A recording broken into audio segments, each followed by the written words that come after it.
జూబ్లీహిల్స్ ఉప ఎన్నికలో గెలుపే లక్ష్యంగా బీజేపీ పనిచేస్తుంది. రఘునందన్ రావు అన్నారు. దేశంలో ఎక్కడా ఎన్నికలు జరిగినా పోటీ చేసే ఎంఐఎం పార్టీ జూబ్లీహిల్స్ లో ఎందుకు పోటీ చేయడం లేదని ప్రశ్నించారు. కాంగ్రెస్ ఎంఐఎం మధ్య చీకటి ఒప్పందం ఉందని ఆరోపించారు.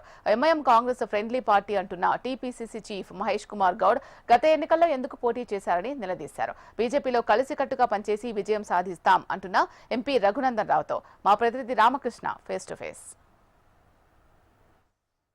త్వరలో జూబ్లీస్ బై ఎలక్షన్ జరుగుతున్నాయి. దానికి సంబంధించి జూబ్లీస్ బీజేపీకి సంబంధించిన సభ్యులు రఘునందన్ రావు ఉన్నారు. ఆయన అడుగుతారు జూబ్లీస్ బీజేపీ ఏ విధంగా గెలుస్తుంది, మీ ప్లాన్కి ఏ విధంగా ఎన్నికల ఫలితాలు ఎట్లుంటాయి, వ్యూహాలు ఎట్లుంటాయి అనేది ఆన్ ఎయిర్ అయితే చెప్పలేము. కొద్దిసేపట్లో గౌరవనీయులు కిషన్ రెడ్డి గారి నాయకత్వంలో మళ్ళొకసారి భారతీయ జనతా పార్టీ జూబ్లీహిల్స్ ఎన్నికలకు సంబంధించి ఇన్ఛార్జీలుగా చేసినటువంటి వాళ్ళందరం కూడా కొద్దిసేపట్లో కూర్చోబోతున్నాం. గెలిపే లక్ష్యంగా పనిచేస్తాం. రోజు రోజుకి ఫీల్డ్లోకి పోయిన తర్వాత ఎదురుగా ఉన్న యాక్షన్ బట్టి మా రియాక్షన్ వస్తుంది. ఖచ్చితంగా భారతీయ జనతా పార్టీ జూబ్లీహిల్స్లో గెలిచినందుకే పోటీ చేస్తుంది. ఇప్పటివరకు మీకు అభ్యర్థిని ప్రకటించలేదు, ప్రచారంలో బాగా వెనుకబడింది బీజేపీ అనేది లోకల్గా. ఎవరు ప్రకటించారన్న? కాంగ్రెస్ పార్టీ కూడా ప్రకటించలేదు కదా. మేము ఆల్రెడీ నేను అభిప్రాయ సేకరణ చేసుకున్నాం, షార్ట్ లిస్ట్ చేసినాం, ఢిల్లీకి పంపించినాం. మాకు పార్లమెంటరీ పార్టీ బోర్డు ఉంటుంది, ఎన్నికల కమిటీ ఉంటుంది, వాళ్ళంతా కలిసి నిర్ణయం తీసుకుంటారు.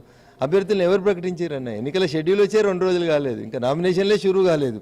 అందుకంటే ముందే అభ్యర్థిని ప్రకటిస్తాం. ఏ అభ్యర్థిని ప్రకటించినా ప్రకటించుకున్నా భారతీయ జనతా పార్టీ నరేంద్ర మోడీ గారు కమలం గుర్తుని ముందు పెట్టుకొని ఇప్పటికే ఒక రౌండ్ ప్రచారాన్ని మేము జూబ్లీహిల్స్ ఎన్నికలలో పూర్తి చేసినాం. ఇప్పటికే బీఆర్ఎస్ పార్టీ అభ్యర్థిని ప్రకటించింది, కాంగ్రెస్ మాత్రం ప్రకటించాలంటే మీకే ఎన్నికల ప్రచారం చేయడంలో వెనుకబడింది అనేది అన్న. ఇప్పుడు బీఆర్ఎస్కి ఎందుకు ఓటేయాలని జనం అడుగుతున్నారు. నేను కూడా అడిగిన ఎందుకు ఓటేయాలంటే ఎందుకేద్దాం బిడ్డ, ఈడ సారలేడు ఆడ సారలేడు ఏడ లేనప్పుడు ఎందుకు ఓటేయాలని అంటున్నారు వాళ్ళు. నా టీఆర్ఎస్ నా గల్లీలో లేదు, టీఆర్ఎస్ నా ఢిల్లీలో లేదు. 11 ఏళ్ళు మీ ఎమ్మెల్యే గారు ఉండి చనిపోతే అందులో 10 ఏళ్ళు మీరే అధికారంలో ఉన్నారు. ఆ 10 ఏళ్లలో మీరు జూబ్లీహిల్స్లో ఏం మార్పు తీసుకొచ్చారు? స్లమ్స్ మారినాయా? కొత్త రేషన్ కార్డ్స్ వచ్చినాయా? కొత్త 2 BHK కట్టించిరా? ఏం మారింది? 10 ఏళ్ళు టీఆర్ఎస్ పార్టీ అధికారంలో ఉన్నప్పుడు ఇవాళ యువరాజు అని చెప్పి ముంగటది ఉరుకుతున్నాయన ఆ 10 ఏళ్లలో జూబ్లీహిల్స్కి ఏం చేసిండో చెప్పమనుండ్రి. ఏం చేసిరన్నా? ఏం చేయనోడు. 11 ఏళ్ళు అయిపోయింది మీ పాలనలో, 11 ఏళ్లలో ఏం చేయలేదు. అంత పెద్ద ఆయనే ఏం చేయలేకపోయింది. ఇప్పుడు మేడం వచ్చి ఏం చేస్తారని అడుగుతున్నారు జనం. 3 ఏళ్ళు గల్లీలో అధికారం లేరు, ఢిల్లీలో అధికారం లేరు, సార్ ఉన్నప్పుడే కాలే పని, ఇక ఈ మేడం వస్తే ఏమవుతుందని అడుగుతున్నారు. ఎందుకు వేయాలి జూబ్లీహిల్స్లో బీఆర్ఎస్ పార్టీకి ఎందుకు ఓటేయాలి? 39 మంది గెలిచిర్రు, ఒకరికి మధ్యస్థ ఎన్నికలు వస్తే అది ఏమైందో మీరు చూసిర్రు. మిగిలిన దాంట్లో ఏ ఎమ్మెల్యే ఎటుపోతుందో తెలుస్తలేదు. కోర్టు అంటున్నారు, సుప్రీంకోర్టు అంటున్నారు, స్పీకర్ అంటున్నారు, బావ అంటున్నాడు, బామ్మరిది అంటున్నారు, చెల్లె అంటున్నారు. ముందు మీ కుటుంబాన్ని మీరు చక్కదిద్దుకోరు, ఆ తర్వాత జూబ్లీహిల్స్ గురించి మాట్లాడండి. జూబ్లీహిల్స్లో బీఆర్ఎస్ పార్టీకి ఓటేస్తే ఏం ఫలితం వస్తుందో చెప్పుండ్రి. జూబ్లీహిల్స్లో బీజేపీ కూడా ఎందుకు ఓటు వేయాలి? ఒక సీటు గెలిచిన తర్వాత జూబ్లీహిల్స్లో బీజేపీ ఏం చేయగలదు? జూబ్లీహిల్స్లో గెలిచినా ఎక్కడ గెలిచినా భారతీయ జనతా పార్టీ ఒకళ్ళమున్నా, ముగ్గురమున్నా, 10 మంది ఉన్నా మేమే అడిగేటోళ్ళం, మేమే ఢిల్లీకి వెళ్ళి పైసలు తెచ్చేటోళ్ళం. మేము పైసలు లేకపోతే గల్లీలో పైసలు ఎక్కడి, రాష్ట్ర ప్రభుత్వాల దగ్గర పైసలు ఎక్కడి? రేపు మెట్రో రావాలన్నా, రేపు త్రిపుల్-ఆర్ రావాలన్నా, రేపు భాగ్యనగరం అభివృద్ధి చెందాలన్నా, లేదా భాగ్యనగరంలో ఇంకో కొత్త ప్రాజెక్టు రావాలన్నా దానికి నిధులు ఇవ్వాల్సింది భారత ప్రభుత్వం, నరేంద్ర మోడీ గారి నాయకత్వం. అందుకని మా మీద విశ్వాసం ఉంచుండ్రి.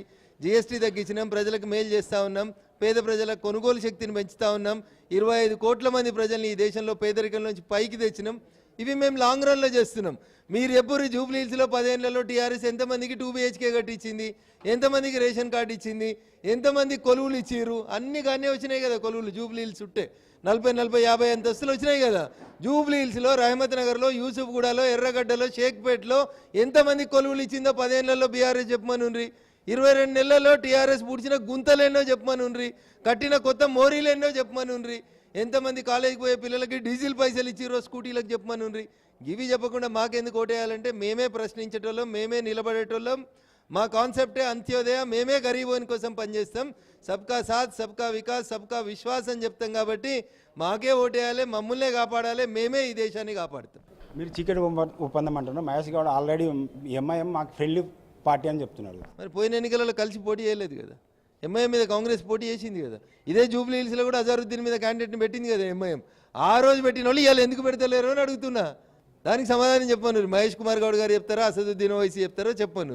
ఇది ఏదైతే జూబ్లీహిల్స్ ఉప ఎన్నికలు జరుగుతున్నా ఆ ఉప ఎన్నికల్లో గెలిపే లక్ష్యంగా మేము ముందుకు వెళ్తున్నాము.